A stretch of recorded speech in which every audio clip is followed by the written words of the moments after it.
சவுல் திடீரென்று ராஜாவாகிவிட்டான். ராஜாவாகி என்ன செய்தான்? ஜனங்கள் எல்லோருக்கும் பயத்தை உண்டாக்கினான். ஆனால் தாவீதோ அனுபவபூர்வமாக தன் ராஜ்யபாரத்துக்காக தயாராகிறான். எனவே என்ன தருகிறான்? ஆறுதலை தருகிறான், தைரியத்தை தருகிறான். ஏனென்றால் ஏற்கனவே பயிற்சி எடுத்து வந்திருக்கிறான். 17வது வயதிலே ராஜாவாக அபிஷேகம் பண்ணப்பட்டிருந்த போதும் திடீரென்று வந்து சிங்காசனத்திலே அமர்ந்து விடவில்லை. பிகாஸ் தேவன் தாவீதை உருவாக்கி கொண்டே இருந்தார். இந்த 13 வருட காலங்களிலே எத்தனையோ பாடங்களை கற்பித்தார். அவைகளில் ஒரு பாடம் என்னவென்றால், தன்னை விட பலமான சத்துரு எதிர்த்து வரும்போது எப்படி ஜெயிக்க வேண்டும் தெரிந்து கொண்டிருந்தான். நீங்க எல்லாரும் தைரியமா இருங்க, யாரும் கலங்க வேண்டாம் என்றான் அல்லவா? அதுக்கப்புறம் சவுலோட ரெஸ்பான்ஸ் என்னன்னு பார்க்கலாம் வாங்க. இவ நிமித்தம் ஒருவனுடைய இருதயமும் கலங்க வேண்டியதில்லை. உம்முடைய அடியானாகிய நான் போய் இந்த பெலிஸ்தனோட யுத்தம் பண்ணுவேன் என்றான். அப்பொழுது சவுல் தாவீதை நோக்கி, இந்த பெலிஸ்தனோட எதிர்த்து யுத்தம் பண்ண உன்னால் ஆகாது. ஆகாது. என்ன காரணம்? நீ ஒரு பொடி பையன். அந்த வார்த்தையை சொன்னானா இல்ல அவசரப்பட்டு நான் சொல்லிட்டேனா? பாருங்க என்ன இருக்குன்னு. நீ இந்த பெலிஸ்தனோட எதிர்த்து யுத்தம் பண்ண உன்னால் ஆகாது, நீ இளைஞன். அப்படித்தானே? அப்படின்னா நீ ஒரு சின்ன பையன்யா. You're after all a boy. After all a boy. நீ சின்ன பையன். அவனோ தன் சிறு வயது முதல், அதாவது கோலியாத்து அவன் சிறு வயது முதல் யுத்த வீரன் என்றான். உன்னால என்ன செய்ய முடியுப்பா சொல்லு? நீ ஒரு சின்ன பையன். அவன் விஷயம் என்ன தெரியுமா உனக்கு? அவன் பிறந்ததிலிருந்து யுத்தத்துக்கான பயிற்சி எடுத்துக்கிட்டவன். யுத்த வீரன், யுத்த சூரன். இது சவுலுக்கு இருந்த அபிப்பிராயம். சவுலுக்கு அனுபவம் இல்ல. தன் பலத்துக்கு மிஞ்சின ஒருவன் தனக்கு எதிராக நிற்கிற போது எப்படி அவனை ஜெயிக்க வேண்டும் என்பது தெரியாது. ஆனா தாவீதுக்கு தெரியுங்க. காரணம் என்ன? தாவீது கற்றிருந்தான். எப்படி? வாசிக்கலாம் வாங்க. கவனிங்க. தாவீது சவுலை பார்த்து இப்படி சொல்றான், உம்முடைய அடியான் என் தகப்பனுடைய ஆடுகளை மேய்த்து கொண்டிருந்த போது ஒரு விசை ஒரு சிங்கமும் ஒரு விசை ஒரு கரடியும் வந்து மந்தையில் இருக்கிற ஒரு ஆட்டை பிடித்து கொண்டது. நான் அதை தொடர்ந்து போய் அதை அடித்து அதை அதன் வாய்க்கு தப்புவித்தேன். அது என் மேல் பாய்ந்தபோது நான் அதன் தாடியை பிடித்து அதை அடித்து கொன்று போட்டேன். அந்த சிங்கத்தையும் அந்த கரடியையும் உம்முடைய அடியானாகிய நான் கொன்றேன். இந்த பெலிஸ்தனும் அவைகள் ஒன்றைப் போல இருப்பான். அவன் ஜீவனுள்ள தேவனுடைய சேனைகளை நிந்தித்தானே என்றான். பின்னும் தாவீது என்னை சிங்கத்தின் கைக்கும் கரடியின் கைக்கும், சிங்கத்தின் கைக்கும் கரடியின் கைக்கும் தப்புவித்த கர்த்தர் இந்த பெலிஸ்தனுடைய கைக்கும் தப்புவிப்பார் என்றான்.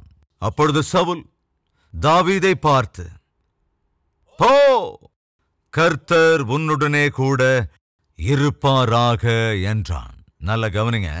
இங்க தாவீது சொல்றான், ஐயா என்னுடைய வாழ்க்கை பிரயாணத்துல கத்துக்கிட்டு இருக்க. என்ன கத்துக்கிட்டு இருக்க? இந்த தேவனோட சகாயத்தோடு கூட என்ன சொல்றான்?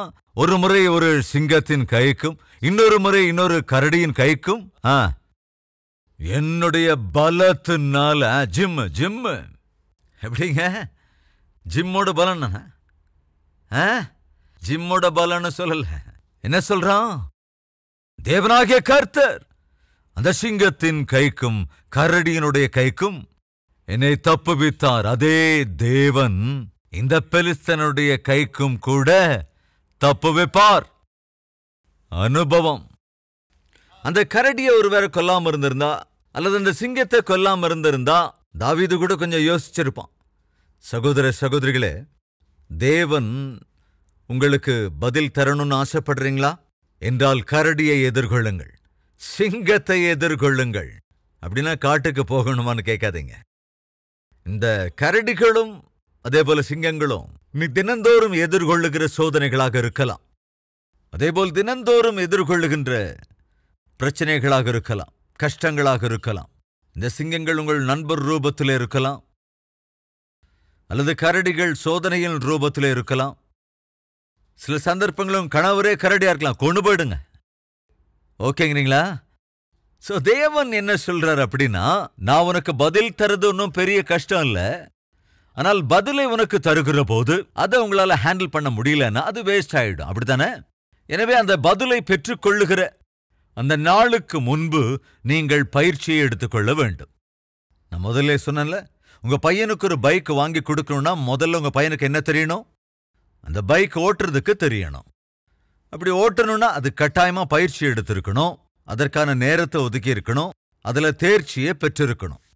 அதை கத்துக்காம பைக் வாங்கி கொடுத்துட்டா அது உங்க பையனுக்கும் ஆபத்து, அவனால எதிரில் வரவங்களுக்கும் ஆபத்து தான். தேவனும் கூட உனக்கு தர வேண்டியதை தராமல் ஏன் தாமதிக்கிறார் என்றால், நீ கற்றுக்கொள்ள வேண்டிய ஆவிக்குரிய அனுபவங்கள் இன்னும் கற்றுக்கொள்ளவில்லை என்பதனால் தான். எனவே கேட்கணும், ஆண்டவரே, நீர் எனக்கு வாக்கு பண்ணியிருக்கிற ஆசீர்வாதங்களை நான் பெற்றுக்கொள்வதற்கு அனுபவபூர்வமாக நான் எவற்றை கற்றுக்கொள்ள வேண்டும்? எனக்கு நீங்க கற்றுக் கொடுங்க ஆண்டவரே.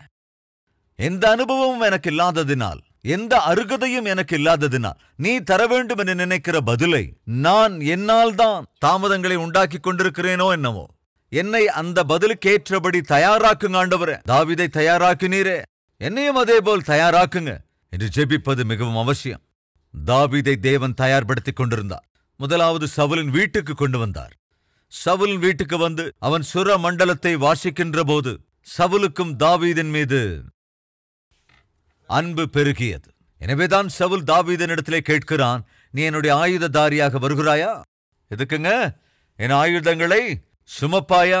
சரி ராஜா, உங்க ஆயுதங்கள் நான் சுமக்கிறேன். இப்ப அந்த ஆயுதங்கள்லாம் எப்படி இருக்கும், எவ்வளவு சுமை இருக்கும், இன்னும் அதனுடைய விஷயங்கள், அதை எப்படி பிடிக்கணும், எல்லாத்தையும் ஸ்லோவா கத்துக்கிட்டு வர்றான். அப்படி அவன் படிப்படியாக ஆயுதங்களை உபயோகிப்பதை கற்றுக்கொள்ளுகிறான். எந்த இடத்திற்கு யுத்தத்திற்கு அனுப்பினாலும் அவர்களை மேற்கொண்டு வெற்றியை சாதித்து விட்டு வருகிறான். இதன் மீது சவுல் என்ன செய்கிறான்? தன்னுடைய சேனைக்கே அவனை அதிபதியாக மாற்றுகிறான். அப்ப தாவீது முதல்ல எங்க வந்தான்? பேலஸுக்கு தான் வந்தான். அப்படி வந்து ராஜாவுக்கு அறிமுகமானான். அதன் பின்பு ராஜாவை பிடித்திருந்த பொல்லாத ஆவியை விரட்டுகிறான். அதன் பலனாக ராஜாவின் இருதயத்துல தாவீதிற்கு ஒரு இடம் கிடைத்தது. அதன் பின்பு சவுல் தாவீதை தன்னோடு கூட அழைத்து போகிறான். ஆயுததாரியாக தயாராகிவிட்டான். அதற்கு பின்பு இன்னொரு வேலையை தருகிறான். அதன் பிறகு சேனைகளுக்கு ஒரு அதிகாரியாய் நியமித்தான். அதன் பின்பு சவுல் தாவீதை பெலிஸ்தருக்கு எதிராக சென்று யுத்தம் செய்ய வேண்டும் என்று அனுப்புகிறான். யுத்தம் செய்து அவர்களை முறியடித்து திரும்ப வருகிறான். இப்போ தேவன் என்ன செய்கிறார்? தாவீதை சொல்லுங்க பார்க்கலாம், என்ன செய்றார்? தேசத்தை அற்புதமாய் ஆட்சி செய்வதற்கு தேவையான ஒரு உன்னதமான விலையேற பெற்ற ராஜாவாக உருவாக்கி கொண்டிருக்கிறார். இவைகளெல்லாம் செய்ததற்கு பிறகு தாவீதுக்குள் இருக்கின்ற திறமையை பார்த்து சவுல் பொறாமை கொண்டவனான் தாவீதை கொல்ல வேண்டும் என்று முயல்கிறான். அங்கே தாவீதினுடைய பொறுமையையும் தாவீதினுடைய ஆவிக்குரிய நடத்தையையும் தனிப்பட்ட வாழ்க்கையையும் தேவனையே சார்ந்திருக்க வேண்டும் என்கிற குணத்தையும் தேவன் தாவீதுக்கு கற்றுக் கொடுத்தார். அதனது தேவன் எனக்கு சிங்காசனத்தை தருவேன் என்று வாக்கு பண்ணினாரே, ஆனால் வாக்கு பண்ணின அந்த சிங்காசனம் நாளுக்கு நாள் என்னை விட்டு தூரமாகிக் கொண்டிருக்கிறதே. ஒரு சமயத்திலே தாவீது சவுலினுடைய வீட்டிலே இருந்தபோது, ஓஹோ, சிங்காசனம்னா இப்படிதான் இருக்கும் போல, ஒரு காலத்தில் இந்த சிங்காசனத்துல நான் அமர்ந்து விடுவேன் போல என்று நினைத்துக் கொண்டிருக்கிறான்.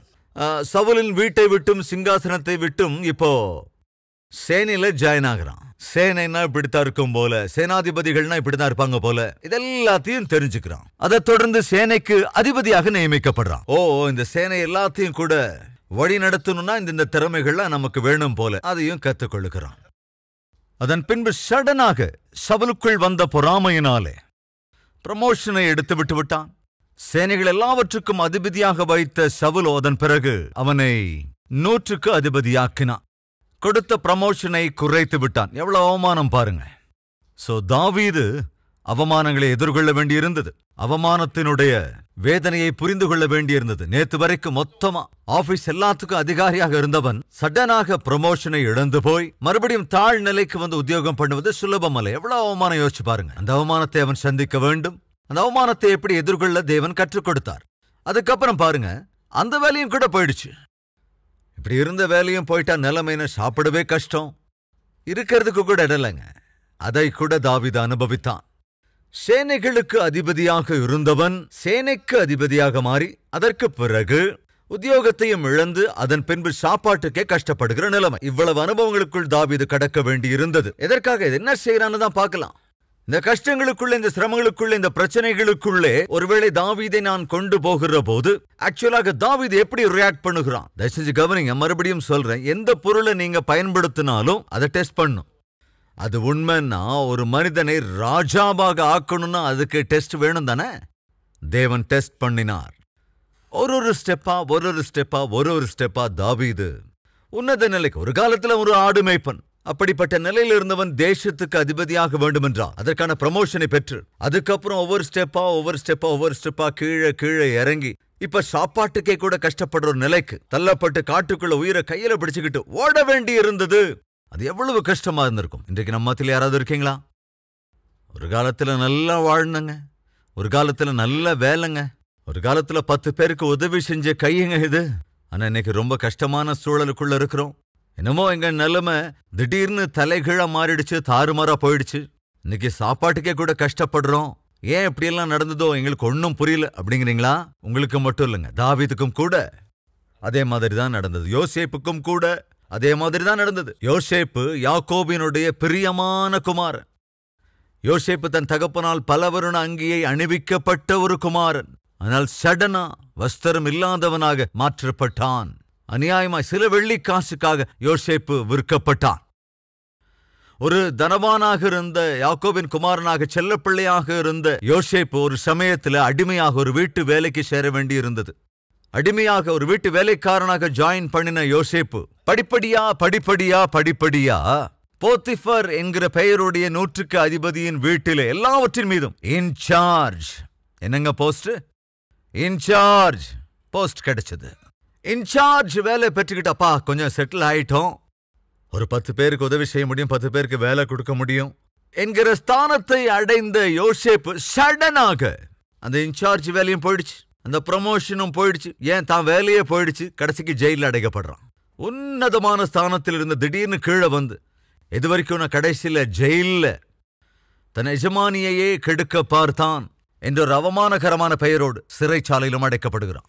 உன்னத ஸ்தானம் எல்லாவற்றையும் இழந்து போய் இந்நாளிலே பயங்கரமாக ஒரு அடித்தட்டு வாழ்க்கையை யோசேப்பு அனுபவிக்க வேண்டியிருந்தது. அதாவது அன்பு சகோதர சகோதரிகளே, வாழ்க்கையில மேடு பள்ளங்கள் இருக்கும். இன்னைக்கு உங்களை யாராவது வாழ்க்கையில இப்பதான் ரொம்ப மோசமான நிலைக்கு வந்துட்டேன், ஒரு கடைசி நிலையை வந்து அடைஞ்சிட்டேன் என்று சொல்கிறவர்கள், எனக்கு இருந்த எல்லாவற்றையும் இழந்து போயிட்டேங்க என்று சொல்வோர் யாராவது இருக்கீங்களா? உடனே கை தூக்குங்க அப்படின்னு நான் சொல்ல மாட்டேன். அதாவது அது என்னமோ எல்லாத்தையும் இழந்து போயிட்டேங்க, எங்கிட்ட இருந்த எல்லாமே போயிடுச்சு, என் வாழ்க்கையே இப்ப வெறுமை ஆயிடுச்சு, கையில கூட நயா பைசா இல்லை என்று சொல்லுவோர் யாராவது இருக்கீங்களா? என்றால் உனக்குத்தான் ஒரு நற்செய்தி சொல்ல விரும்புகிறேன். இப்ப என் கேள்வி, உங்க பர்ஸ் ஃபுல்லா பணம் இருக்கிறது உங்களுக்கு இஷ்டமா, அல்லது ஒரு பைசா கூட இல்லாத நிலைமை உங்களுக்கு இஷ்டமா? கொஞ்சம் யோசிச்சு பாருங்க. நமக்குள்ளே நான் கேட்கிறேன், நம்ம எல்லாமே ஒரு ஃபேமிலி தானே, என்ன சொல்றீங்க நீங்க? பர்ஸ் ஃபுல்லா பணம் இருந்தா அது எவ்வளவு சந்தோஷம், அது மஜாவே வேற, அதே மாதிரி அந்த தைரியமே வேற. ஒரு 1000 ரூபாய் நோட்டு பர்ஸ்ல இருந்தா அவர் நடந்ததை பார்த்துருக்கீங்களா? மாமூலா இருக்காதுங்க. 500 ரூபாய் நோட்டுகளோ அல்லது 2000 ரூபாய் நோட்டோ கையில இருந்தா உடனே டிரான்ஸ்பரண்ட் ஷர்ட் பாக்கெட்ல வச்சுக்குவார். அந்த 2000 ரூபாய் நோட்டு வெளியே இருந்தே பார்க்க முடியும். அப்படி இருக்கும்போது அவர் மிதந்துட்டு தாங்க இருப்பாரு. காரணம் என்ன? பாக்கெட்ல 2000 ரூபாய் இருக்கு அப்படின்னு காத்துல மிதந்துட்டு தான் இருப்பார். ஆனா ஜாக்கிரதையா கவனிங்க, நான் கற்றுக்கொண்ட பாடத்தை சொல்றேன். நான் என் பர்ஸ் ஃபுல்லா பணம் இருக்கிறத விட பர்ஸ்ல எதுவுமே இல்லாதப்பதான் நான் ஹாப்பியா இருக்கணுங்கிறத கத்துக்கிட்டேன். அதுக்கு காரணம் என்னன்னா, பர்ஸ் ஃபுல்லா பணம் இருக்குன்னு வச்சுக்கலாமே, அப்ப நம்ம நிலைமை எப்படி இருக்கு யோசிச்சு பாருங்க. கொஞ்சம் யோசிச்சு பாருங்க. பர்ஸ் ஃபுல்லா பணம் இருக்குன்னு வச்சுக்கலாம், கடைசியில் ஒரு கட்டத்தில் அதுக்கு என்ன நிலைமை வரும்? ஒரு நாள் அதோ தம்பி கூட அழகா சொல்றான். அவன் என்ன சொல்றான் தெரியுமா? காலியாகி போயிடுங்க. ரைட். பர்ஸ் ஃபுல்லா பணம் இருந்தாலும் கண்டிப்பா ஏதாவது ஒரு நாள் முதல்ல பர்ஸ்ல ஒரு 10,000 ரூபாய் இருக்கும், அப்புறம் 8,000 ரூபாய் இருக்கும், அதுக்கப்புறம் ஒரு 5,000 ரூபாய் இருக்கும், அதுக்கப்புறம் 2,000 ரூபாய் இருக்கும், அதுக்கப்புறம் ஒரு 50 ரூபாய், அதுக்கப்புறம் 10 ரூபாய், அதுக்கப்புறம் எந்த இடத்துல பார்த்தாலும். அப்படின்னா ஃபுல்லா இருந்த பர்ஸுக்கு ஒரு நாள் ஏற்படுகின்ற நிலைமை என்ன? காலியாவது தான். ஒத்துக்கிறீங்களா?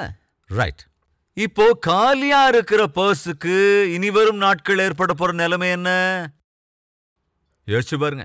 என்றாவது ஒரு நாள் மீண்டும் நிறைகிற வாய்ப்பு அந்த பர்ஸுக்கு இருக்கு. பர்ஸ் காலியாக இருக்கிறது என்றால் அதற்கு வரப்போகிற நிலைமை என்னவென்றால் என்றாவது ஒரு நாள் நிரம்புவதுதான். இன்றைக்கு நம்ம மத்தியில் யாராவது இருக்கீங்களா? என் பர்ஸ் காலியா இருக்குன்னு சொல்றவங்க, உங்களுக்கு தான் நற்செய்தி என்னன்னா அது நிரம்புகிற நாள் ஒன்று வரும். அப்படி நிறையுதுன்னா அதோட நிலைமை அதுவும் ஒரு நாள் காலியாகி போயிடும். அது ஞாபகத்தில் இருக்கணும். பர்ஸ் நிறையணும்னு நினைக்காதீங்க. அது நிறையுதுன்னா மறுபடியும் காலியாகும். அப்போ வாழ்க்கையில நிரம்பிடுச்சு அப்படின்னு நினைக்காதீங்க. திரும்ப எம்டி ஆகும். எம்டி ஆயிடுச்சேன்னு அழாதீங்க. அது ஒரு நாள் நிரம்ப சான்ஸ் உண்டு. அதனால எப்பொழுதுமே ஒரு வெற்றியை சாதிக்கும் போது பெருமைப்படாதீங்க. தோத்து போறதுக்கான வாய்ப்பு உண்டு. தோத்து போகும்போது சோர்ந்து போயிடாதீங்க. வெற்றியை சாதிக்கிற எதிர்காலம் உனக்கு முன்பு இருக்கிறது, மறந்துடாதீங்க. வாழ்க்கையில எல்லாவற்றையும் பெற்றிருந்த தாவீது சடனாக ஒண்ணுமே இல்லாதவன் ஆயிட்டாங்க. இதற்காக தேவன் அவைகளை தாவீதின் வாழ்க்கையிலே அனுமதிக்கிறார். அனுபவங்களை பெற்றுக்கொள்ளும் போதுதான் தாவீது எதிர்காலத்திலே ஒரு அற்புதமான ஆளுகையை தர முடியும். எனவே 13 வருடங்கள் தாவீது அநேக அனுபவங்களுக்குள் கடந்தான். தேவன் தருவேன் என்று வாக்குப்படின ராஜ்யத்தை, அதேபோல் தருவேன் என்று சொன்ன ஆளுகையை தரவில்லை, பின்பு தந்தார். ஆனா எப்ப தந்தார் கவனிங்க. ஒரு அற்புதமான ஆளுகையை தாவீதால் தர முடியும் என்கின்ற ஒரு உறுதியான நம்பிக்கைக்குள்ளாக தேவன் வந்தபோது தந்தார். தாவீதுக்கு ஆளுகையை தேவன் கொடுத்தார். சகோதரனே, சகோதரியே, உனக்காக தேவன் வைத்திருக்கின்ற ஆசீர்வாதங்களை கட்டாயமாக உனக்கு அருளுவார். எப்பொழுது? அந்த ஆசீர்வாதங்களை அனுபவிப்பதற்கு, அதை ஏற்றுக்கொள்வதற்கு, சந்தோஷப்படுவதற்கு, எல்லோருக்கும் பகிர்ந்து தருவதற்கு ஏற்ற மனசை நீ பெற்றுக்கொள்ளும் போது. இந்த விஷயத்தை நீங்க மறந்துடக்கூடாது. தாவீது 13 வருடங்கள், யோசேப்பும் கூட 13 வருடங்கள் மிகவும் கஷ்டப்படுகின்ற, வேதனைக்குட்படுத்தப்படுகின்ற சூழல்களை அவர்கள் எதிர்கொள்ள வேண்டி வந்தது. ஆனால் இவர்கள் எல்லாம் என்ன செய்தது? அவர்களை ஸ்திரமான ஆவிக்குரிய வாழ்க்கைக்குள்ளாக கொண்டு போனது. இங்க எப்பாவது டிம்பர் டிப்போஸ் பார்த்திருக்கீங்களா? சாதாரணமா சாலைகளில் போகும்போது பக்கத்துல டிம்பர் டிப்போஸ் இருக்கும். அந்த டிம்பர் டிப்போவுக்கு நீங்க ஒருவேளை போனா கலப்பையோட அவங்க வருவாங்க. கிளைகள் எல்லாத்தையும் வெட்டினதுக்கு அப்புறம் அவைகளை மொத்தமா எடுத்துக்கொண்டு வந்து சில கட்டைகளை தண்ணி தொட்டியில போட்டுருவாங்க. பெரிய பெரிய சிமெண்டால் கட்டப்பட்ட தண்ணீர் தொட்டிகள் இருக்கும். அந்த தண்ணீர் தொட்டிக்குள்ள அப்படி போட்டுருவாங்க. அந்த தண்ணீர்ல அது நனைஞ்சுக்கிட்டே இருக்கும். அப்படி தண்ணியில ஊறி இருக்கிற அந்த கட்டை எடுத்து வந்து திரும்ப வெயில்ல போடுவாங்க. அது திரும்ப காஞ்சிக்கிட்டே கிடக்கும். அதுக்கப்புறம் அப்படியே குளிர்காலம் வரும். அந்த குளிர்காலத்துல ஏற்கனவே தண்ணீர்ல ஊறி இருந்த அந்த மரம்லாம் வந்து இப்ப குளிர்ல அப்படியே ஷ்ரிங்க் ஆகிட்டே இருக்கும்.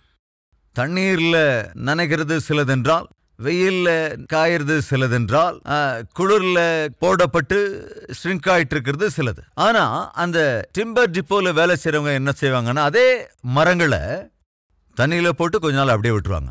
அப்புறம் வெயில்ல தூக்கி போட்டு அப்படியே விட்டுருவாங்க. அதுக்கப்புறம் குளிர்காலத்துல வெளியே தூக்கி போட்டு அப்படியே விட்டுருவாங்க. எதுக்காக இப்படி செய்யறாங்க தெரியுமா? எதற்காக வெயில்ல காயணும், மழையில நனையணும், அதுக்கப்புறம் குளிர்காலத்துல அதே மரம் திரும்ப ஷ்ரிங்க் ஆகணும், வாட்டர்ல சோக் ஆகணும், காயணும். எதுக்கு இந்த ப்ராசஸ் எல்லாம் பண்றாங்க? எந்த வேலை இல்லாததாலையா? எதற்கு அந்த பலகையோ அல்லது அந்த மரங்களையோ எதற்காக இப்படி எல்லாம் நினைக்கிறாங்க, வெயில்ல காய வைக்கிறாங்க? அது எதுக்கு இப்படி பண்றாங்க? என்னதான் அவங்க நோக்கம்? தயவு செஞ்சு கவனிங்க. அந்த கலப்பையெல்லாம் வியாபாரம் பண்றவங்க அந்த மரத்துண்டை அதுக்கப்புறம் என்ன செய்வாங்கன்னா நீட்டா கட் பண்ணுவாங்க.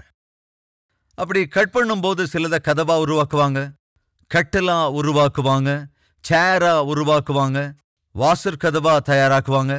இப்போ ஜாக்கிரதா கவனிங்க. சில சந்தர்ப்பங்கள்ல உங்க வீட்டுல நீங்க உங்க கதவை ஈஸியா லாக் பண்ண முடியும். ஆனா அப்படி ஈஸியா சாத்த முடிக்கிற அதே கதவு சில நாட்கள்ல பாத்தீங்கன்னா நீங்க எவ்வளவுதான் கஷ்டப்பட்டு சாத்துறாலும் மூடாது. ஏன் இப்படி மூட மாட்டேங்குது? அந்த மரம், அந்த கதவு ஸ்ட்ரைட்டா இருக்கிறது வெயில் காலம் வரும்போது இப்படி லேசா பெண்ட் ஆகும். அப்படி பெண்ட் ஆயிடுச்சுன்னா கதவு சாத்த முடியாது. ஏன் இந்த பெண்டு வந்துச்சு? அதே போல வாசற்படி இருக்குல்ல, அது நேர்த்தியா அது ஸ்ட்ரைட்டா இருக்கும். அதுக்கப்புறம் நீங்க கவனிச்சீங்கன்னா அந்த வாசற்படி, அந்த சிமெண்ட் எங்கெல்லாம் நாம போட்டு அந்த பலகையை ஒட்ட வச்சோமோ ரெண்டுக்கும் இடையில ஒரு கேப் வரும். எதனால அந்த கேப் வந்தது? வாசற்படி மரம் பெண்ட் ஆகுறதால. அது ஏன் அப்படி பெண்ட் ஆகுது? ஏன் அப்படி அந்த மாற்றம் வந்தது? அது அப்படி பெண்ட் ஆச்சுன்னா கதவு சாத்த முடியாது. ரொம்ப கஷ்டமா இருக்கும். பலவந்தமா அதை அடைக்க வேண்டி இருக்கும். ஏன் அப்படி பெண்டு வந்தது? ஏன் கேப் வந்தது? சீசனுக்கு சீசன் அது மாறிக்கிட்டே இருக்க காரணம் என்னன்னா, அது கடந்த காலத்துல தண்ணீருக்குள்ள அது நனைக்கப்படல.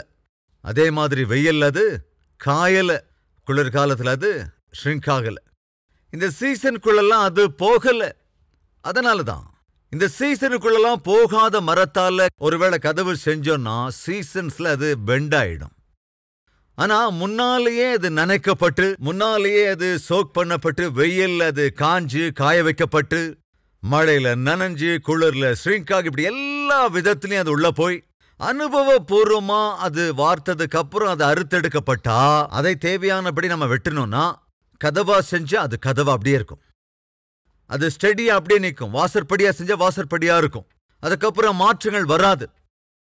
கட்டிலா செஞ்சா கட்டில், அதோட ஸ்ட்ரக்சர் மாறவே மாறாது. எந்த சீசனா இருந்தாலும் எப்போதும் ஒரே மாதிரி அது நிலையா இருக்கும். இப்ப உங்களுக்கு எந்த மரம் வேணும் யோசிச்சு பாருங்க. அந்தந்த காலம் வரும்போது இப்படி பெண்டாகிற மரம் வேணுமா உங்களுக்கு? எந்த காலம் வந்தா கூட கொஞ்சம் கூட அதன் வடிவத்திலே மாறுபடாத நிலையாக இருக்கக்கூடிய வாசற்படி வேணுமா, கதவு வேணுமா, கட்டல் வேணுமா? யோசிங்க. எதை நீங்க தேர்ந்தெடுப்பீங்க? நிலையா இருக்கிறத தானே. தேவனும் கூட நிலையாக இருக்கிற மனிதனைத்தான் விரும்புகின்றார். அந்தந்த மழைக்கு அந்தந்த கொடையை விரிச்சுக்குவான். நாளுக்கு நாள் பேச்சில மாற்றம், நடத்தையில மாற்றம், குணத்துல மாற்றம், பழக்க வழக்கத்துல மாற்றம். இது என்னது, நேத்து கொஞ்சம் நல்லா தான் நடந்த இன்னைக்கு திடீர்னு இப்படி பேசுறோம். மாற்றம். அப்படி பேச்சு மாறிக்கிட்டே இருக்கிறவங்க, நடத்தையில மாற்றம் வர்றவங்க, நாளுக்கு நாள் ஒரு விந்தையா நடந்துக்கிறவங்க யாரையுமே தேவன் பயன்படுத்த மாட்டார். தேவன் எதை விரும்புகிறார் என்றால் ஸ்திரத்துவத்தை விரும்புகிறவர். ஸ்திரமான பேச்சு, ஸ்திரமான நடத்தை, ஸ்திரமான சிந்தை, ஸ்திரமான குணம், ஸ்திரமான ஆவிக்குரிய நடத்தை, ஸ்திரமான பரிசுத்தம், இதைத்தான் தேவன் விரும்புகிறார். அப்ப ஸ்திரத்துவம் வரணும்னா இதோ இந்த ப்ராசஸ்குள்ள போயாகணும். ஜாக்கிரதையா கவனிக்கணும். ஒரு முறை ஸ்திரப்படுத்தப்பட்ட பின்பு தாவீதுக்குள்ள மாற்றம் வரல. இந்த கஷ்டங்களையெல்லாம் எதிர்கொண்டு போன பிறகு தாவீது அற்புதமான ராஜாவாக ஆனான். அநேக கஷ்டங்களெல்லாம் கடந்த பிறகு யோசேப்பு ஒரு அற்புதமான பிரதான அதிகாரியாய் ஆளுகை செய்தான். வேதத்தில் அருமையான ஒரு வசனம் இருக்கு. தாவீது தன் காலத்திலே தேவனுடைய சித்தத்தின் பிரகாரம் ஜனங்களுக்கு ஊழியம் செய்தான். அப்படிதானே? தனக்கு கொடுக்கப்பட்ட காலத்தில் தாவீது தன் ஜனங்களுக்கு தேவனுடைய சித்தத்தின் அடிப்படையிலான ஊழியம் செய்தான், ஆளுகையை கொடுத்தான். காரணம், அநேக சீசன்களை எதிர்கொண்டிருந்தவன். யோசேப்பும் கூட தேசத்துக்கே ஆகாரம் கொடுக்க முடிந்தது. தன் குடும்பத்தாருக்கு ஆதரவாக நிற்க முடிந்தது. கஷ்டம் வந்த காலத்திலே தன் குடும்பத்தார் எல்லாரையும் அவனால் போஷிக்க முடிந்தது. காரணம் என்ன? தான் அந்த சீசனுக்குள்ளாக வந்ததினாலே. கவனிங்க, ஏற்ற காலத்துல தேசத்துக்கும் தன் குடும்பத்துக்கும் ஆதாரமானவனாய் மாறினான். சகோதரனே, சகோதரியே, தேவன் உன்னையும் இந்த தேசத்திற்கும் உன் குடும்பத்திற்கும் உன்னை சார்ந்திருக்கிற எல்லாவற்றுக்கும் உன்னை ஆதாரமாய் மாற்ற வேண்டும் என்று ஆசைப்படுகிறார். ஆனால் அதற்கேற்ற விலையை நாம் கொடுத்தே ஆக வேண்டும். அது என்ன விலை? சொன்னேன் அல்லவா? மழையில நனைய வேண்டியிருக்கிறது, வெயிலில் காய வேண்டியிருக்கிறது, குளிரில் ஷ்ரிங்க் ஆக வேண்டியிருக்கிறது. இந்த மாதிரி சூழ்நிலைகள் எல்லாவற்றையும் உன் வாழ்க்கையில, ஏன் ஆண்டவரே இந்த கஷ்டம் என்று கேட்டால், ஏன் ஆண்டவரே எனக்கு இந்த கஷ்டம் என்றால் அவைகளெல்லாம் உனக்கு அவசியம். ஏன் ஆண்டவரே எனக்கு இந்த பொருளாதார பிரச்சனை, அந்த பொருளாதார பிரச்சனை அவசியம்.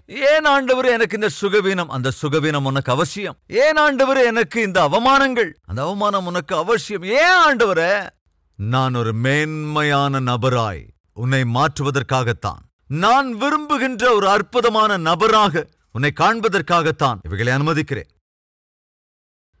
அவரே அனுமதித்தால் முடியாதுன்னு சொல்றதுக்கு நாம யாருங்க? அவரே நம்மை உயிருக்குயிரா நேசிக்கிற தேவனே நம் வாழ்க்கையில் சில கஷ்டங்களை, சில சிரமங்களை, சில வியாதி வேதனைகளை, கொஞ்சம் அவமானங்களை அனுமதிப்பார் என்றால் அதை எப்படி நம்மால் தவிர்க்க முடியும்? தாவீதுக்கு கஷ்டம் வரலையா? அநேக கஷ்டங்கள் வந்தது. யோசேப்புக்கு கஷ்டம் வரலையா? நிறைய கஷ்டங்கள் வந்தது. தானியேலுக்கு கஷ்டம் வரலையா? கஷ்டங்கள் வந்தது. இயேசு கிறிஸ்துவே இந்த உலகத்திலே ஊழியம் செய்தபோது அவருக்கு கஷ்டங்கள் வரலையா? அவர் அவமானங்களை சந்திக்கவில்லையா? நிந்திக்கப்படவில்லையா? அவரை எதிர்த்து பேசவில்லையா? அவரையே அவர்கள் நிந்திக்கவில்லையா? கடைசியில் அவரையே கொல்லவில்லையா? எஸ், தேவகுமாரனுக்கே இவைகள் தவிர்க்க முடியாததென்றால் நாம எம்மாத்திரம் யோசிச்சு பாருங்க. ஆனால் முடிவில் மாத்திரம் தேவன் தம்முடைய கருத்தில் எடுத்துக்கொண்டு தம்முடைய பிள்ளைகள் மூலமாக தம்முடைய சித்தத்தை நிறைவேற்றுவார், தம்முடைய நாமத்தை கனப்படுத்திக் கொள்வார். எனவே ஜெபிக்கலாம். எல்லோரும் ஜெபத்திலே ஒருமனப்படும்படியாய் நான் கேட்டுக்கொள்கிறேன்.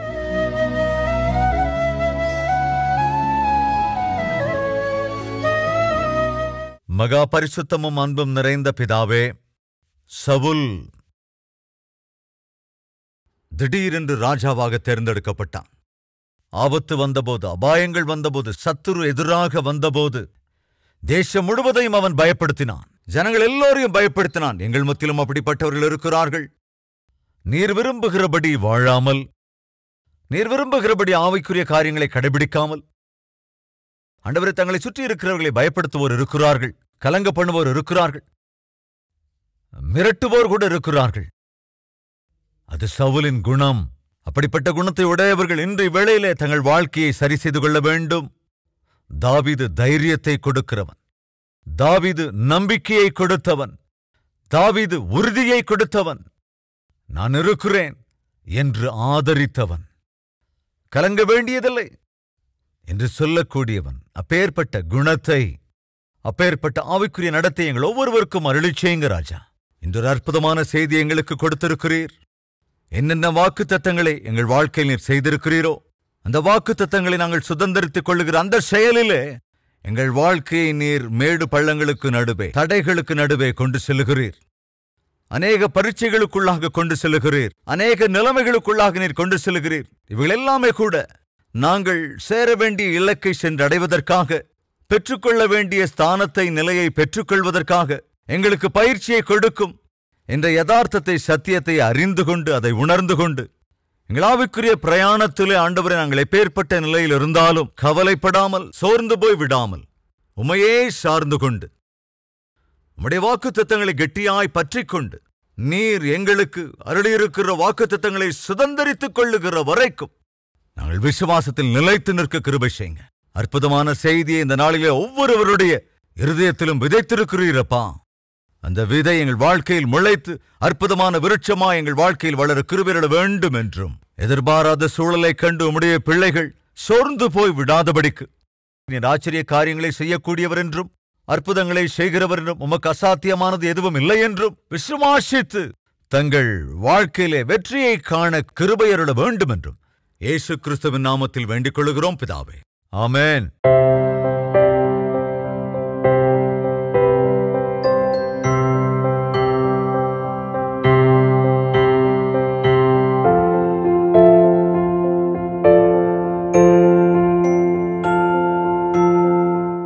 Address Calvary, Post Box number 30, Kukatpalli, Hyderabad 72.